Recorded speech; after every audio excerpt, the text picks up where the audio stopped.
আসসালামু আলাইকুম এভরিওয়ান, কেমন আছেন সবাই? আশা করি অনেক অনেক ভালো আছেন। তো আজকে আমি একটা মজাদার রেসিপি নিয়ে চলে আসলাম। পরোটা নাস্তা সেই লাগে খেতে। আপনারা একবার বাড়িতে জাস্ট বানিয়ে দেখবেন, অসম্ভব সুন্দর এবং কতটা তুলতুল এবং সফট হয়েছে দেখুন। তো চলেন ভিডিওটা শুরু করা যাক। তো তো এখানে আমি ময়দাটাকে মেখে আধ ঘন্টা মতন রেস্টে রেখে দিয়েছিলাম। তো আমি কিভাবে ময়দাটা মাখলাম চলেন আগে বলে দিই। তো আমি এখানে উষ্ণ জল গরম করে হালকা হালকাভাবে ময়দার উপর দিয়ে ডোটাকে মেখে নিয়েছি। মাখার পর আমি এই একটু সয়াবিন তেল এবং হালকা চিনি ছিটিয়ে দিয়েছি আর হালকা পরিমাণ একটু নুন। তো এভাবে আমি ময়দাটাকে মেখে আধ ঘন্টা মতন রেস্টে রেখে দিয়েছিলাম। তো আপনারা সেটাই করবেন। তারপর এখানে দুটো আমাদের ডিম লাগবে, আপনারা চাইলে একটা ডিমেরও করতে পারেন। তো দুটো ডিম নিয়েছি এখানে, আর এই ডিমটা আমি একটা থালি নিয়ে নিয়েছি, কারণ থালিতে বেশি সুন্দর হবে পিঠাটা, না হলে হবে না। সো আমি দুটো ডিম ভেঙে নিয়েছি। হালকা পরিমাণ লবণ, ধনে গুঁড়ো, জিরে গুঁড়ো, হলুদ গুঁড়ো অ্যান্ড সামান্য পরিমাণ লঙ্কা গুঁড়ো, কারণ আমি বেশি ঝাল খাই না। আপনারা চাইলে লঙ্কা গুঁড়ো দিতেও পারেন বেশি করে। সো ডিমটাকে আমি এখন ভালোভাবে ফাটিয়ে নিব।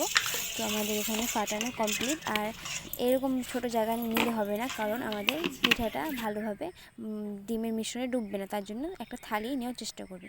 সো আমি এখানে ডোটাকে গোল গোল করে নিয়ে নিয়েছি। তো এবার বেলার কাজ। তো হালকা হাতে আটা নিয়ে বা আপনারা চাইলে তেলেও করতে পারেন, ভালোভাবে বিলে নিতে হবে। তো এগুলোকে বিলে নিই।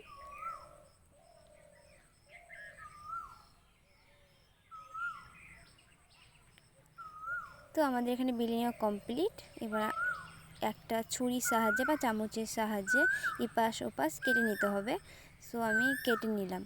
কেটে নেওয়ার পর এবার ভাঁজ ভাঁজ করে লেয়ার করতে হবে। সো এপাশ এক থেকে একবার ভাঁজ করতে হবে, ওই পাশ থেকে একবার ভাঁজ করতে হবে। আর একটা মিস করে গিয়েছিলাম, আর সামান্য পরিমাণ আটা দিতে হবে। সো এটা আটাটা দিবেন যাতে গায়ে গায়ে আটাটা না লেগে যায়। সো আমার ভাঁজ করা কমপ্লিট। এবার আমি এটাকে আবারও বিলে নিব হালকা পরিমাণ তেল দিয়ে।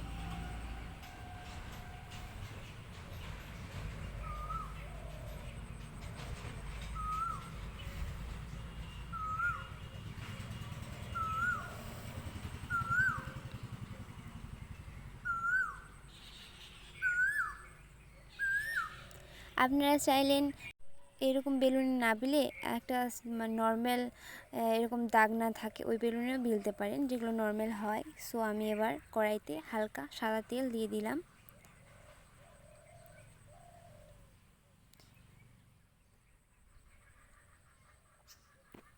দেওয়ার পর ওই পিঠাটাকে ডিমের মিশ্রণে ডুবিয়ে দিব।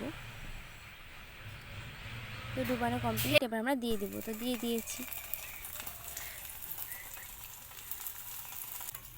তারপর হালকা আঁচে গ্যাসের ফ্লেমটা কিন্তু লো করতে হবে, তারপর হালকা আঁচে ভেজে নিতে হবে। তো দেখতেই পাচ্ছেন কত সুন্দর ফুলেছে পিঠাটা। তো এটা আমাদের একটা পিঠা কমপ্লিট। তো পরের পিঠাগুলো চলেন এভাবে বানিয়ে নেওয়া যাক।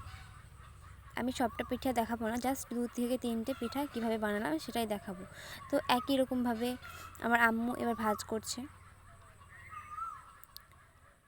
আর আমাদের ক্যামেরা একটু হিলে যাচ্ছে, প্লিজ এটাতে অ্যাডজাস্ট করে নেবেন, কারণ আমার আম্মু তো ক্যামেরা ধরতে অতটা ভালো পারে না। সো একবার আমি ধরছি, একবার আমার আম্মু ধরছে, তার জন্য একটু গন্ডগোল হয়ে যাচ্ছে। তাই পিঠাটা কীভাবে দিলাম সেটা দেখানো হলো না। তো পরের আরেকটা স্টেপে দেখিয়ে দিচ্ছি। তো আবারও হালকা একটু তেল দিয়ে পিঠাটাকে ভালোভাবে বেলে নিলাম।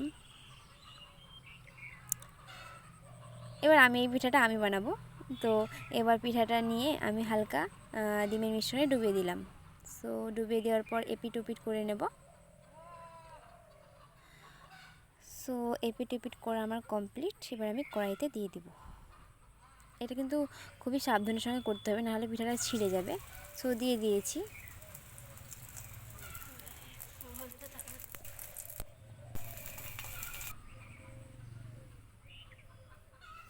এই পিঠাটাও কমপ্লিট। পরের পিঠাগুলো আর বিলানো দেখালাম না, ওইভাবে বিলতে হবে। তো এবারও এই পিঠাটাকে আমি ডিমে চুবিয়ে নিব।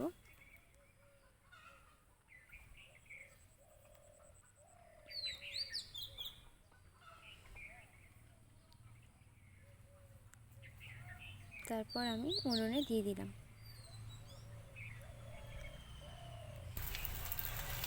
আর তেল একটু কম হলে তেলটাও পাশে পাশে দিয়ে দিবেন। যত তেলটা দিবে তত পিঠাটা একদম নরম এবং ফুলবে, পিঠাটা সফট হবে।